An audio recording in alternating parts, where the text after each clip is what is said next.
नमस्कार दोस्तों। जैसे अभी मौसम जो है धीरे धीरे बदलने वाला है, जो गर्मियों की सब्जियां हैं और दूसरी फसलें उसकी बिजाई का समय शुरू होने वाला है। आने वाले 2-3 हफ्ते में बिजाई शुरू हो जाएगी, 15 फरवरी के आसपास।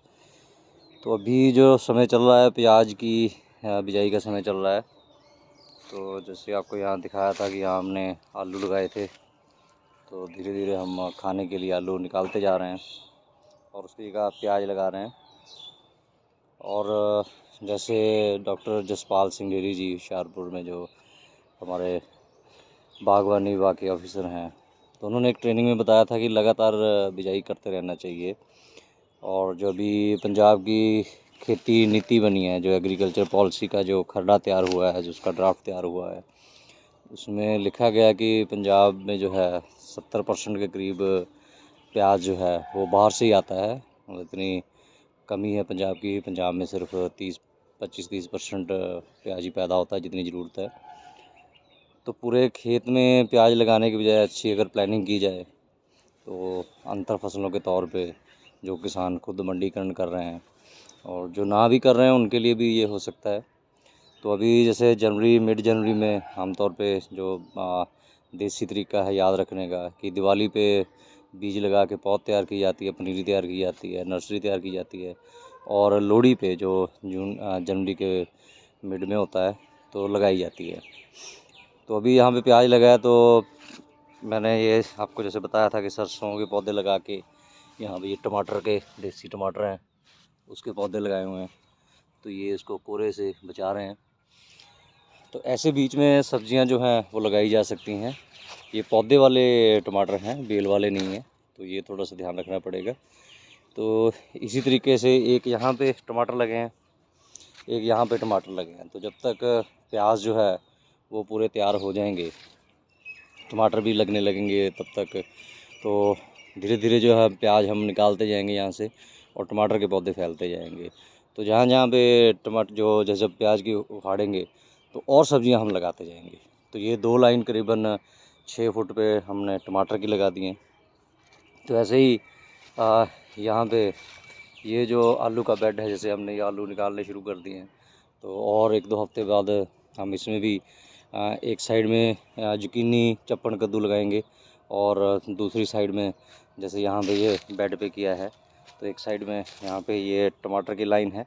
तो अभी सरसों छोड़ी है कि इसका शौर जो हो जाए, इसकी छाया हो जाए तो कोहरे से मारनी पड़े, और दूसरी साइड प्याज लगाए हैं।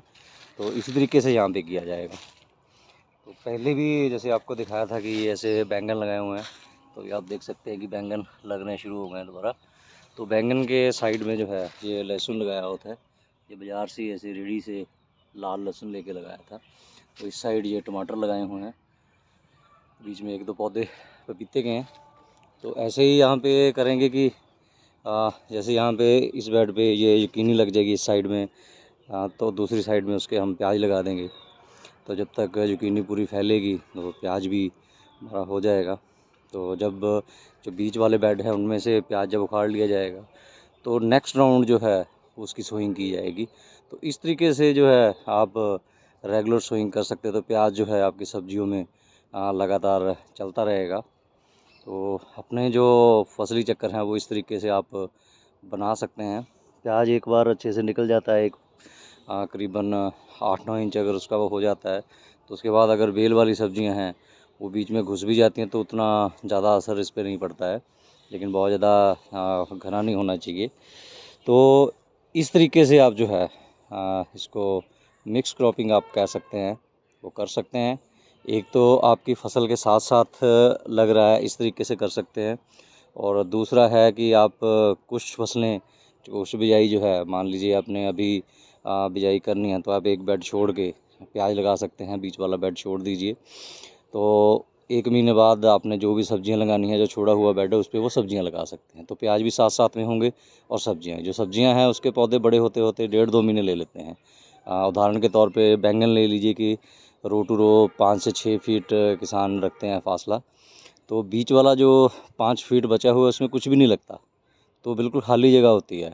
और किसान जो है, जैसे हमने तो यहाँ पे ये जो मेड़ बनाई हुई है जो आपकी फरो है, आड़ है जो, तो छोटी सी है तो वो 5-5 फीट लंबी होती है। ऐसे ही मिर्च में भी होता है, टमाटर में भी ऐसे ही होता है, तो वो पानी वेस्ट होता है। तो जब तक दूसरे पौधों ने बड़ा होना है तब तक इसमें से बीच वाली जगह में प्याज लिए जा सकते हैं। तो जैसे यहाँ पे दोनों साइड ये टमाटर लगे हैं, अगर ये पौधे फैलते हैं तो बीच में प्याज ले लिए, निकाल के यही मिट्टी इनको लगा के इनको सपोर्ट किया जा सकता है। तो ये थोड़ा दिमाग किसानों को खुद लगाना पड़ेगा कि कैसे जो है हमने मैनेज करना है। तो जैसे सरसों लगाई है तो ये सरसों 2 काम कर रही है, एक तो थोड़ा बहुत कोहरे से बचाव कर रही है और दूसरा हमें साग भी मिल रहा है। तो जब तक कोहरा ख़त्म होगा पौधे जो बच जाएंगे टमाटर के या और भी जो लगाए हैं, और उसके बाद ये सरसों के पौधे हम उखाड़ देंगे।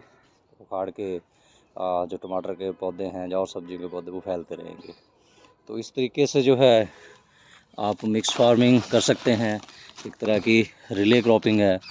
तो प्याज के अंदर जो है आपका बिना एक्स्ट्रा ज़मीन जो है खेती में प्याज के नीचे सिर्फ लाए बिना ही कैसे जो नॉर्मल सब्जियों के खेत है उसमें प्याज की खेती की जा सकती है।